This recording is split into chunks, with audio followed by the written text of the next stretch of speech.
오늘 말씀은 시편 88편 말씀입니다.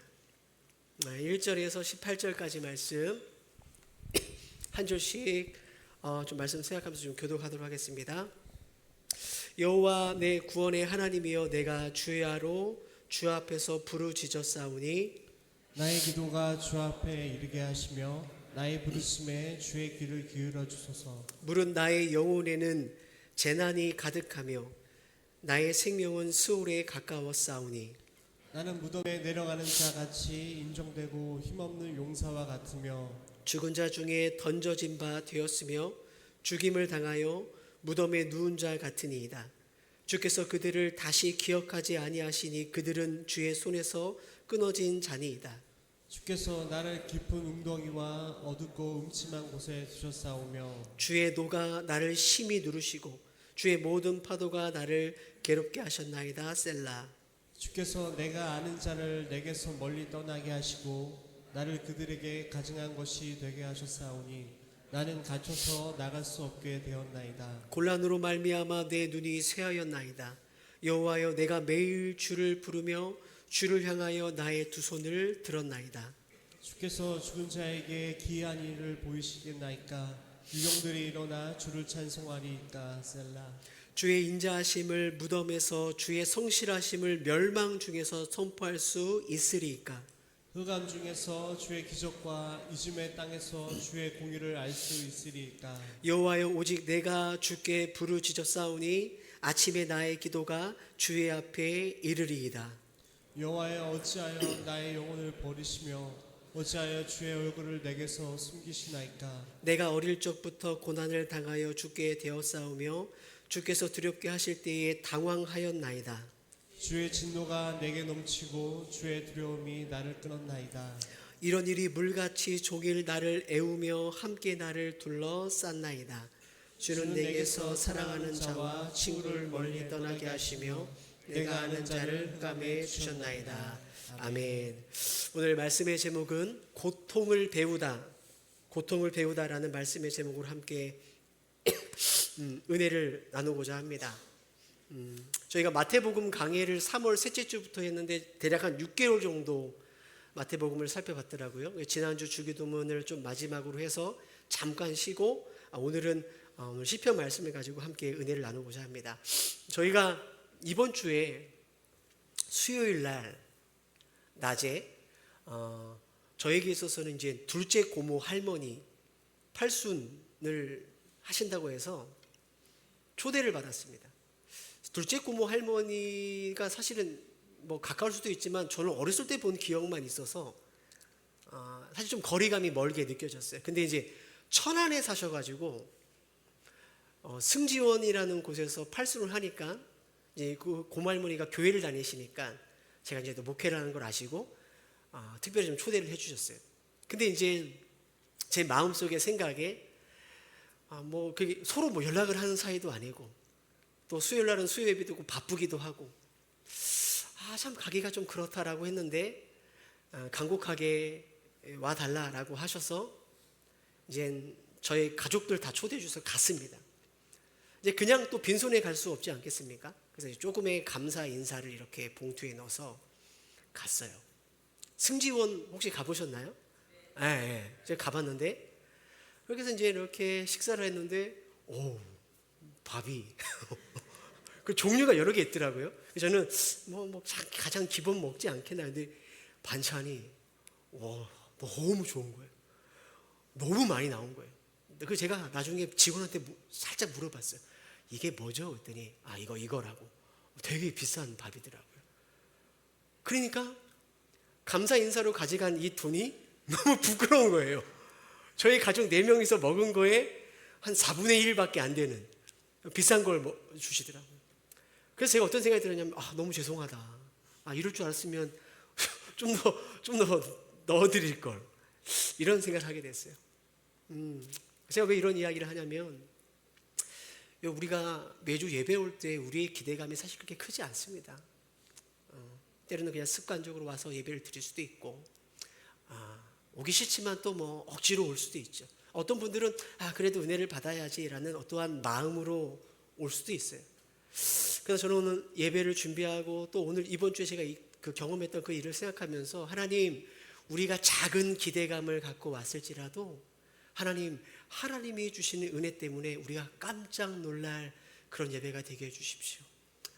우리가 기대하지 않았던 그런 마음은 왔을지라도 정말 우리가 상상 못할 하나님의 은혜를 우리 성도들이 경험하고 누릴 수 있도록 도와주십시오. 그런 마음으로 기도했습니다. 여러분, 오늘 이 예배가 여러분 작은 그 마음으로 갖고 왔을지라도 갈 때는 내가 이러한 작은 마음으로 가져온 게 미안하다라고 싶을 만큼 하나님의 큰 은혜를 경험하는 예배가 되어지기를 주님의 이름으로 축복합니다.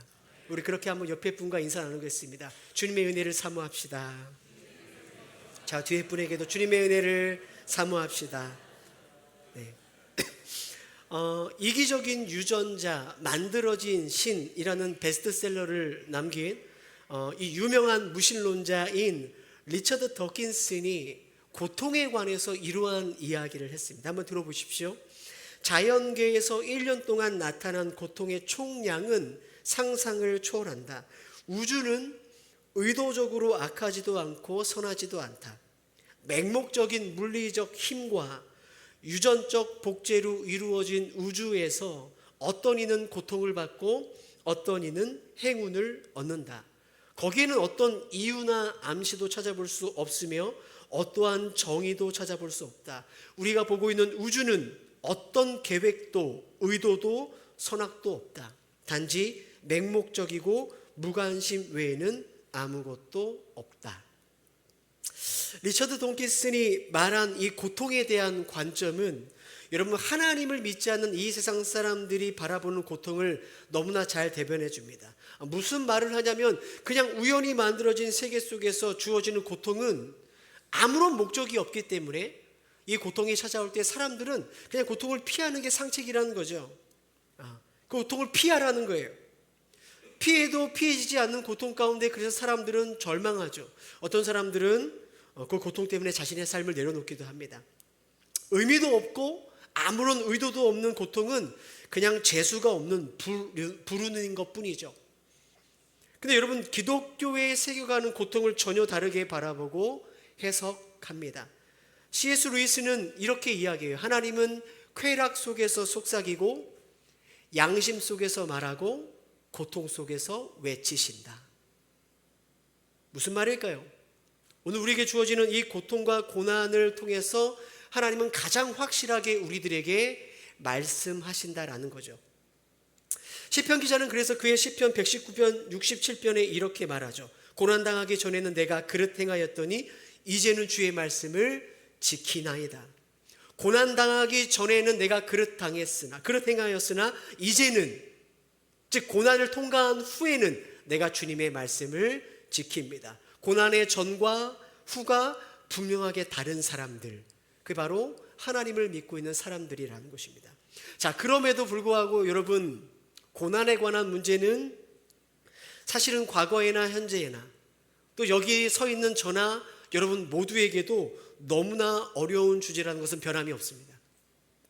우리는 고통 속에 하나님의 선한 뜻이 있다는 것을 말씀을 통해서 듣고 많은 설교를 통해 우리가 알고는 있지만 사실은 고난을 통하면서 우리가 느끼고 경험하는 것은 리처드 도킨스의 말처럼 너무나 고난이 맹목적으로 느껴지고 무자비하게 느껴지고 이 고난 가운데 하나님의 무관심만 느껴지죠.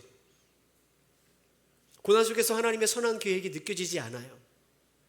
고난을 통과하면서 하나님이 너무 멀리 느껴집니다. 고난이 길어지면 길어질수록 하나님이 나를 버리신 것 같은 그 생각을 떨쳐버릴 수가 없는 게 오늘 우리들의 모습입니다.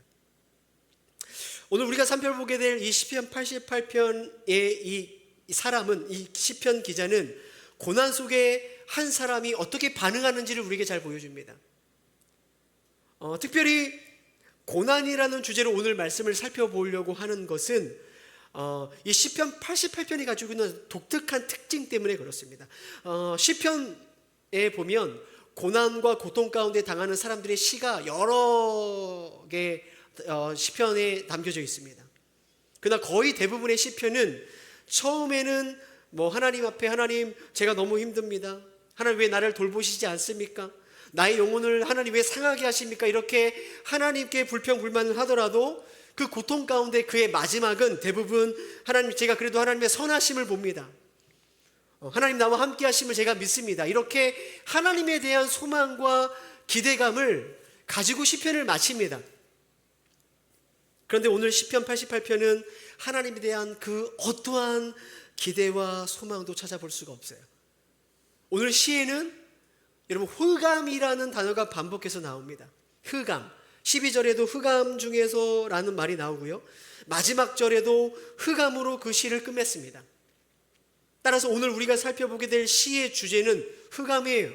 고통이죠. 여러분 18절 말씀 한번 보겠습니다. 한번 읽어보겠습니다. 시작. 주는 내게서 사랑하는 자와 친구를 멀리 떠나게 하시며 내가 아는 자를 흑암에 두셨나이다. 한글 번역으로는 조금 아쉬운 부분이 있는데 NIV의 성경에 보면 마지막을 이렇게 말합니다. Darkness is my closest friend. 무슨 말? 하나님, 나의 가장 가까운 친구는 어둠뿐입니다. 나에게는 고통만이 남아 있습니다라고 그의 기도를 마치는 거죠. 여러분, 이런 식으로 기도를 마치는 것을 들어본 적 있습니까? 나는 고통밖에 남은 게 없습니다. 로 기도를 끝내는 거예요.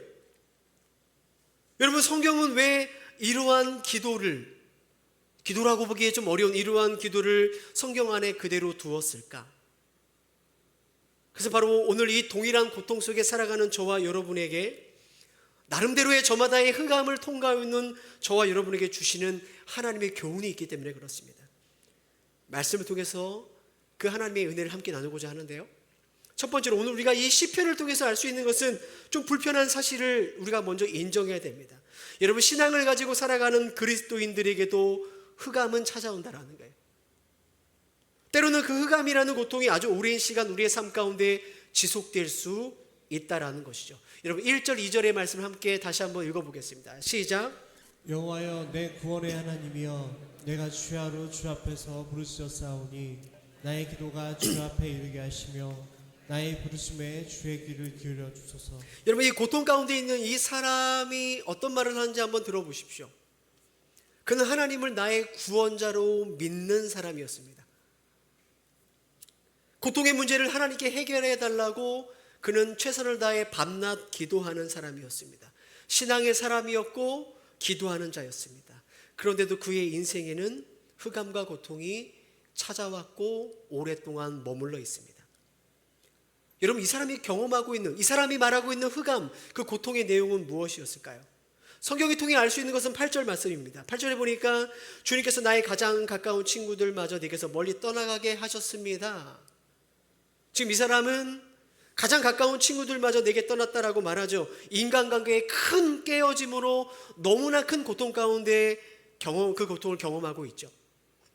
이것만이 다가 아닙니다. 여러분 5절 말씀, 10절 말씀, 11절 말씀에 보면 반복되는 말이 있습니다. 죽음이라고 나오죠. 무덤이라는 말이 나옵니다. 그죠? 죽음, 무덤, 이러한 이야기를 계속하는 것으로 봐서 이 사람은 지금 우리가 알지 못하지만 큰 병에 걸려 죽을 만큼 고통스러운 상황이거나 정말로 죽게 될 상황 가운데 처해 있다는 것을 우리가 짐작해 볼 수 있어요. 성도님들, 우리가 이 세상을 살아갈 때에 여러 가지 종류의 고난이 찾아오죠. 오늘 시편 기자가 경험한 것처럼 육체적인 질병이 우리 가운데 찾아오기도 합니다. 뿐만 아니라 우리의 마음의 질병도 찾아오죠. 때로는 누군가가 가장 가까운 누군가로부터 우리가 배신을 당하기도 하고요. 가장 가깝게 사랑을 주고받아야 할 어떠한 사람이 내 곁을 떠날 때가 있어요. 재정의 어려움을 경험하기도 하고 원하지 않는 사건 사고가 이렇게 끊임없이 우리의 삶 가운데 찾아옵니다. 우리도 시편 기자의 고백처럼 흑암이 우리의 삶에 찾아올 때가 있다라는 거예요. 그러나 이렇게 우리가 이런 다양한 고통을 통과할 때도 우리가 그래도 우리 안에 하나님의 사랑과 은혜를 경험한다면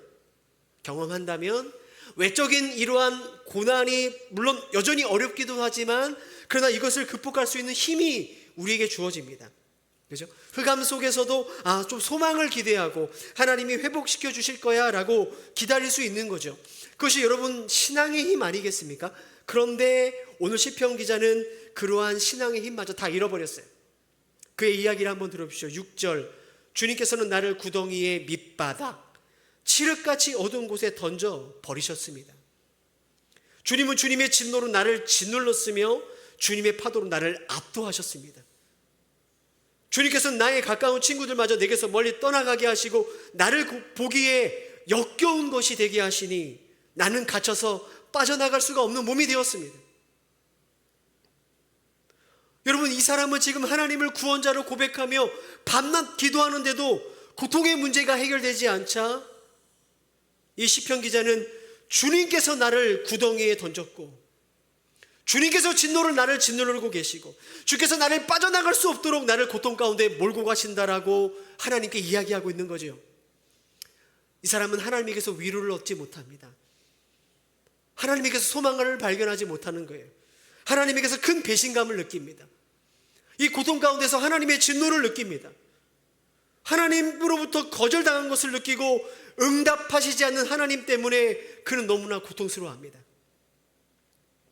그래서 이 사람에게는 외적인 고통, 그 고난의 문제와 함께 이 상황을 전혀 돌보시지 않는 하나님의 무하심 때문에 내적인 고통까지, 그죠?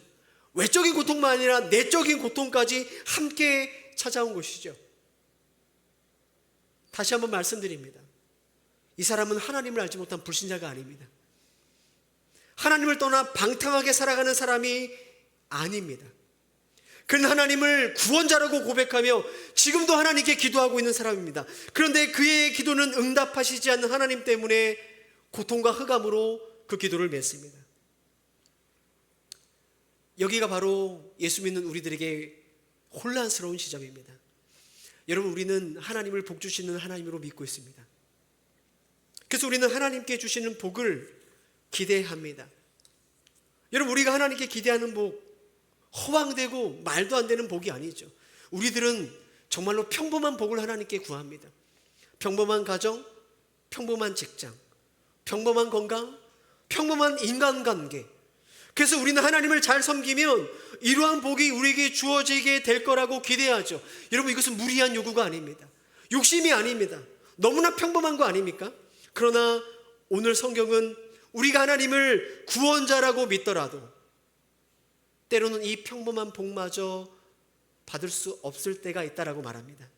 인간관계의 깨어짐이, 육체의 고통이, 자녀의 문제가, 직장의 위기가, 경제적인 어려움이 흑암이라는 이름으로 여러분의 삶에 찾아올 수 있다라는 거예요. 기억하십시오. 여러분이 뭔가 잘못해서 하나님께서 벌 주시는 것이 아닙니다. 오늘 시편 기자처럼 하나님께서 이러한 고난의 문제를 해결해 달라고 기도해도 전혀 해결되지 않는 하나님의 깊은 침묵을 경험할 때가 있다라고 우리에게 말합니다. 이것이 바로 우리를 당황스럽게 만드는 것이죠. 성도님들, 기억하셔야 됩니다. 성경은 오늘 우리들에게 이 땅의 삶이 꽃길만 걸어간다 내지는 아름답다라고만 포장하지 않습니다. 너가 예수 믿으면, 너가 하나님을 잘 섬기면 너가 인생을 살아갈 때 흑암의 문제가 있지 않을 거야 라고 말씀하지 않습니다. 여러분, 기독교는 흑암이 없는, 고통이 없는 이 땅의 삶을 보장해 주지 않습니다. 팀 켈러 목사님은 고통을 말하다라는 그의 책에서 이렇게 이야기합니다. 신앙생활을 잘하면 하나님께서 절대 고난을 허락하지 않는다, 형통할 것이다 라고 말하는 번영 신학은 성경이 지지하는 신학이 아니다. 여러분, 신앙생활 잘해도 삶의 어려움은 찾아옵니다. 여러분이 신앙에서 어긋나서가 아닙니다. 여러분의 삶에 고통을 받을 만한 죄를 지어서가 아니라 이 땅에 우리의 삶은 완성되지 않는 하나님의 나라를 향해 걸어가고 있기 때문에 이러한 고난의 문제는 늘상 우리 주위에 머물고 있다는 거예요. 여러분, 예수님을 한번 생각해 보십시오. 예수님은 가장 고통이 없는 삶을 살아야 됐습니다. 누구보다도 가장 신앙적이고 누구보다 가장 옳은 삶을 살았습니다. 그러나 그분은 이 땅의 삶이 고통의 삶이었어요. 거절을 당했고 그분은 십자가에서 고문당해 죽었습니다. 뿐만 아니라 예수님을 따라 살아갈 예수님의 제자들에게, 오늘 주님을 따라가는 우리들에게 주님이 이렇게 말씀하시죠. 요한복음 16장에 보니까 세상에서 너희가 환난을 당할 것이다. 세상이 나를 미워한 것처럼 세상이 너희를 미워할 것이다 라고 분명하게 말씀하시죠. 너희가 나를 따르며 이 땅을 신앙으로 살아갈 때 너희들의 삶이 늘 칭찬받고 늘 사랑받고 사람들이 부러워할 만한 삶을 살게 될 것이다 라고 주님은 약속하지 않으셨습니다. 따라서 여러분이 내가 그리스도인이기 때문에 나는 그래도 삶의 문제를 주님 앞에 기도하니까 나쁜 일은 어려운 일은 일어나지 않을 거야, 나에게 흑암이 친구가 되는 일은 없어 라는 이 잘못된 믿음을, 성경에서 지지하고 있지 않는 믿음을 가능한 여러분 빨리 버리셔야 합니다. 오히려 예수 믿는 나에게도 고통과 흑암의 문제가 찾아올 수 있구나를 빨리 받아들이셔야 됩니다. 그렇지 않으면 여러분은 늘 고난의 문제 앞에 큰 시험에 들거나 신앙으로부터 멀리 떨어질 수 있습니다. 그렇다면 이 고난의 문제를 우리는 어떻게 해석해야 될까요? 짧은 설교 안에 고난의 문제를 다 여러분에게 말씀드릴 수도 없고 그럴 능력도 없지만, 여러분 전도서에 보니까 솔로몬은 우리에게 이렇게 권면합니다. 전도서 3장 10절 보십시오. 하나님이 인생들에게 노고를 주사 애쓰게 하신 것을 내가 보았노라. 그러니까 고난의 문제는 하나님께서 우리에게 주시는 문제라는 거죠.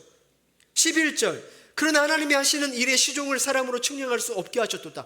왜 이러한 일이 일어났는지 처음과 끝을 우리로 하여금 다 알 수 없게 하나님께서 막으셨다라는 거예요. 이유가 뭘까요? 14절 말씀 함께 읽어보겠습니다. 시작. 하나님이 이같이 행하심은 사람들이 그의 앞에서 경외하리라 하심인 줄을 내가 알았다. 고난의 이유를 다 알 수 없게 만든 것은 분명한 이유가 있죠. 우리로 하여금 하나님을 경외하게 하려 하심이라.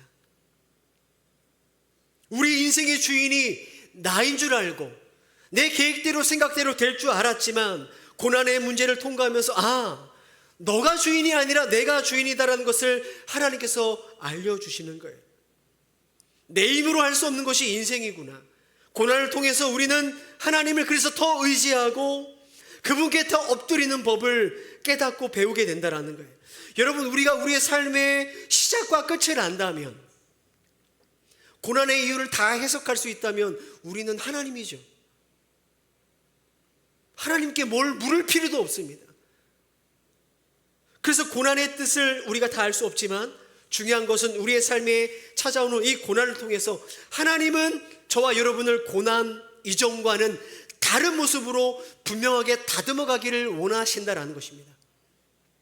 하나님을 더 경외하는 삶으로, 진짜 하나님을 더 의지하는 삶으로, 내가 알 수 없지만 그래서 하나님의 말씀을 순종하는 삶으로 우리의 삶을 이끌어 가시는 거죠. 그래서 베드로 사도는 베드로전서 4장 12절에 이렇게 이야기해요. 사랑하는 자들아, 너희를 연단하려고 오는 이 불시험을 이상한 일 당하는 것 같이 이상하게 여기지 말아라.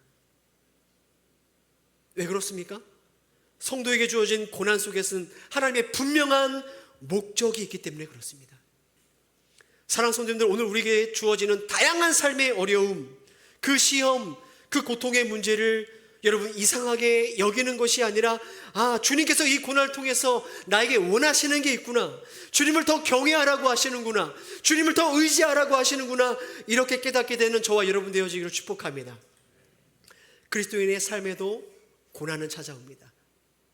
이 불편한 진실을 빨리 넘어가서 두 번째, 우리가 오늘 말씀 통해서 알 수 있는 것은 이 흑암과 고난의 시간을 통해서 우리는 더 깊은 하나님의 은혜를 경험하고 배우게 된다는 거예요.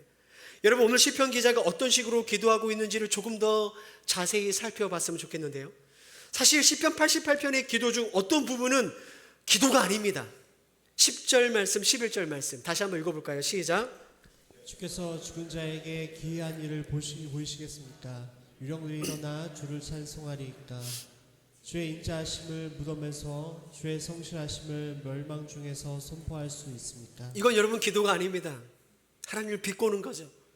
제가 10절의 말씀을 오늘 우리들의 언어로 바꾸겠습니다. 하나님, 저는 하나님을 찬양하고 싶습니다. 하나님이 살아계심을 나타내고 싶습니다.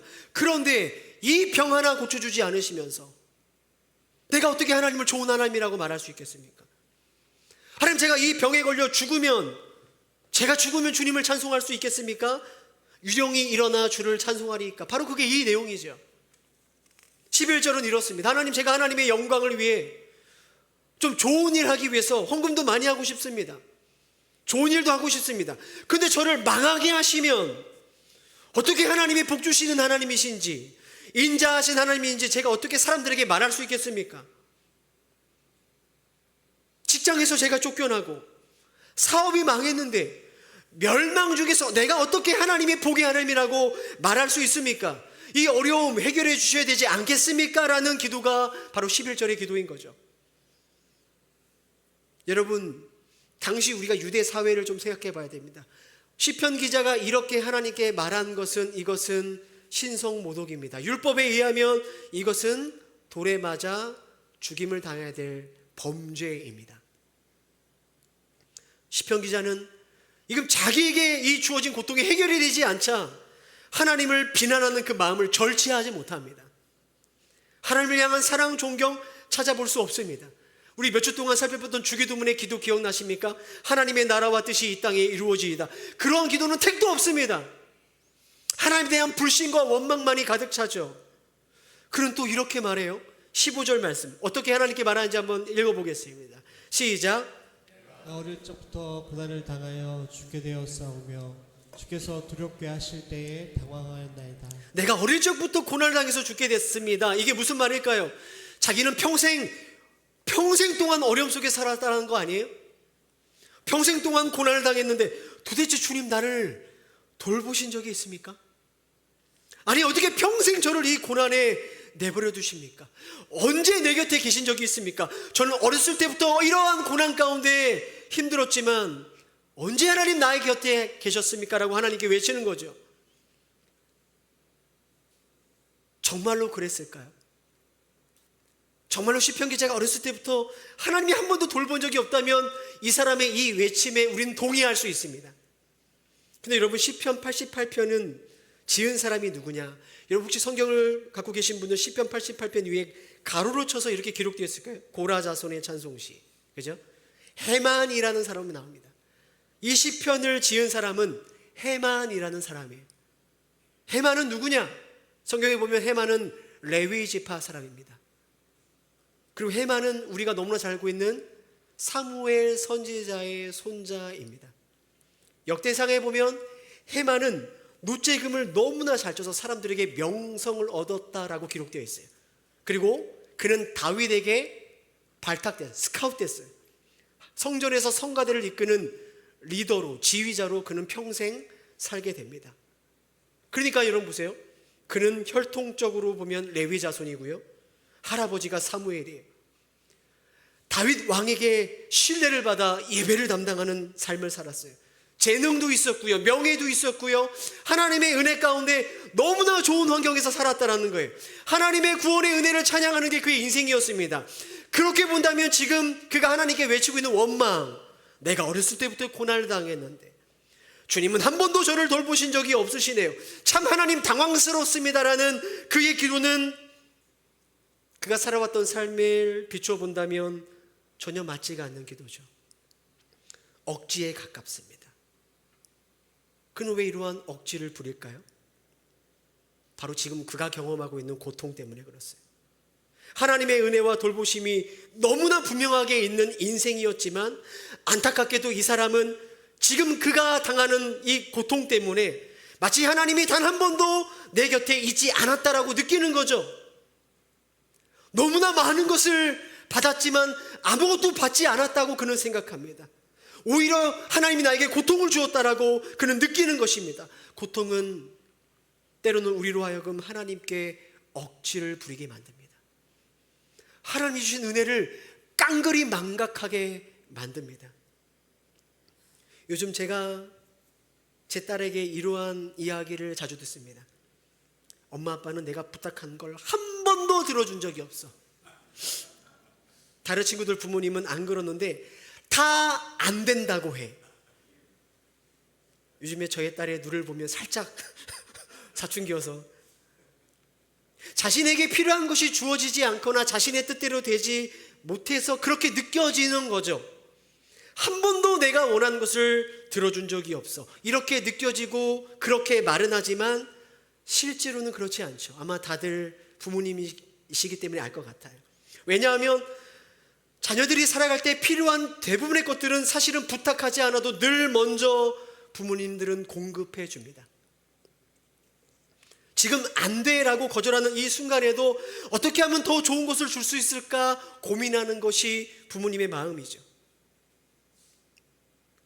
그런데 여러분, 우리는 우리의 삶의 고난 가운데 시편 기자의 그 모습과 같은, 때로는 사춘기 딸과 같은 이러한 모습이 나타납니다. 우리도 흑암에 머물고 있을 때 우리는 간혹 이성을 잃어버리고 분노와 슬픔 때문에 시편 기자처럼 이렇게 이야기하죠. 하나님, 도대체 나를 돌본 적이 있습니까? 내가 그렇게 오랜 시간 고난을 당했는데 제발 제 삶에 관심이 있긴 하시는 겁니까? 14절 말씀 보세요. 여호와여, 어찌하여 나의 영혼을 버리시며 어찌하여 주의 얼굴을 내게서 숨기시나이까?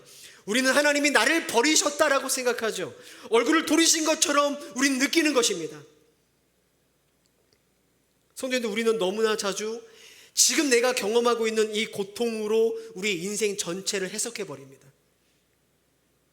내가 지금 이 고난의 문제가 해결되지 않는 것 때문에 우리는 하나님이 내 삶이 책임져 주지 않는구나, 나를 버리셨구나, 나에게서 얼굴을 숨기시는구나라고 하나님을 결론 내어버립니다. 근데 조금만 뒤돌아보십시오. 정말로 하나님이 그렇게 여러분을 대하셨습니까? 한 번도요? 우리에게 이미 주어진 은혜와 사랑과 베풀어 주신 복이 사실은 얼마나 많이 있습니까? 그런데 우리는 고난 속에서 너무나 자주 쉽게 마치 하나님이 한 번도 나에게 은혜를 주시지 않는 것처럼, 그분이 나를 고난으로 몰고 가는 것처럼 우리는 생각하고 느낍니다. 시편 기자는 하나님을 그렇게 몰아세운 뒤에 이렇게 기도를 마치죠. 흑암만이 나의 가장 가까운 친구입니다. 여기에는 너무나 큰 비난이 담겨져 있어요. 하나님, 당신보다 고통이 나의 더 좋은 친구가 됩니다. 당신과 함께 있을 바에는 이 고통과 함께 있겠습니다 라고 하나님을 비난하는 것입니다. 여러분, 그렇게 본다면 이 시편 기자의 이 기도는 도를 넘어도 넘고 있습니다. 이건 기도라고 볼 수 없어요. 그런데 왜 성경 속에 이런 기도 같지 않는 기도가 실려져 있을까요? 쓰레기통에 버려졌어야 할 이 불신앙적인 원망이 왜 하나님을 찬양하고 기도하는 이 시편 안에 버젓이 들어가 있는 것일까? 데렉 키드너 목사님은 그의 시편 주석에서 이런 기도, 이 시편 88편과 같은 이러한 기도가 왜 성경에 포함되어 있는지를 이렇게 이야기합니다. 들어보십시오. 성경 속에 이런 기도가 존재한다는 것은 하나님의 헤아리심에 대한 가장 명확한 증거이다. 인간이 절망 속에서 어떤 말을 하는지 하나님은 이해하신다. 무슨 말인지 이해가 되십니까? 하나님께서 시편, 이러한 시편을, 이런 시성모독에 가까운 하나님을 비난하고 모욕하는 이것들을 두신 이유는 하나님이 그것을 허용하셨다는 거. 왜요? 우리가 종종 그렇게 하나님께 기도하는 존재임을 하나님께서 이해하신다라는 거예요. 언제라도 우리는 하나님의 은혜를 잊으며 내 인생에는 흑암만이 나의 친구입니다라고 말할 수 있는 존재인 것을 하나님이 아신다라는 거예요. 이러한 우리의 비난의 기도조차 하나님은 들으시고 이러한 우리를 여전히 받으시는 은혜의 하나님이라는 것을 말씀하시고 있는 거예요. 사랑하는 성도님들, 하나님은 우리를 헤아리십니다. 그분은 흑암 속에서 우리가 어떻게 하나님을 인식하는지를 아세요. 우리가 어떤 말로 하나님께 쏟아내고 있는지를 하나님은 아십니다. 하나님을 구원자로 고백하면서 하나님을 은혜롭게 찬양하면서도 어느 순간 우리 인생에 해결되지 않는 작은 고통의 문제가 찾아온다 치면 언제라도 도대체 언제 내 삶에 관심을 가진 적이 있습니까?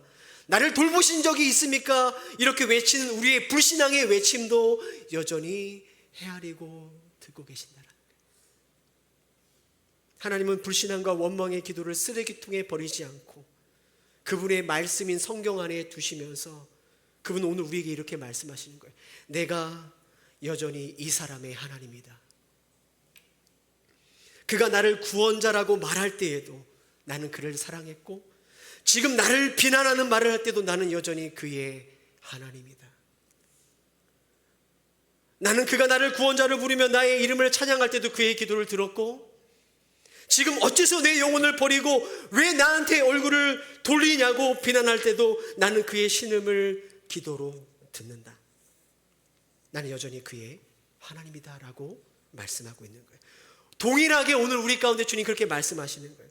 너가 나를 매일같이 너의 구원자로 충분히 인식해서가 아니라, 나를 매일같이 은혜의 하나님으로 찬양해서가 아니라, 내가 은혜의 하나님이기 때문에 나는 여전히 너의 하나님이다. 네가 언제나 옳은 말을 해서가 아니라, 너가 언제나 옳은 행동을 하기 때문에 아니라, 내가 은혜의 하나님이기 때문에 나는 지금도 너의 하나님이다라고 오늘 우리에게 말씀하고 있는 것이죠. 사랑하는 성도들, 우리는 고난을 통과하면서 너무나 많은 경우 하나님을 오해합니다. 하나님을 멀리하죠. 하나님을 때로는 비난하고 하나님을 떠나기도 합니다. 그러나 오늘 하나님은 여전히 우리의 삶 가운데 함께 하십니다.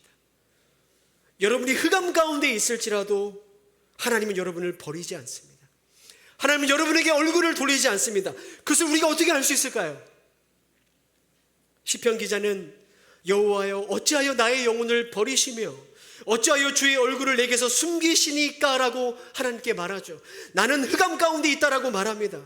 하나님이 그와 함께 하셨지만, 하나님이 여전히 그를 바라보셨지만 그는 하나님께서 나에게 얼굴을 돌리셨다라고 느끼는 거죠. 그러나 여러분, 느낌이 아니라 진짜 흑암 가운데 계신 분이 있으셨죠. 느낌이 아니라 실제로 하나님께서 얼굴을 돌리시고 하나님께 버림을 당한 분이 있으십니다. 바로 예수님이시죠. 주님은 십자가에서 하나님부터 완전히 버려주셨습니다.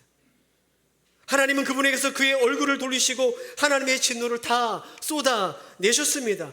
예수님을 따르는 제자들, 예수님을 사랑했던 사람들, 그리고 하나님 아버지마저도 예수님을 떠나셨습니다.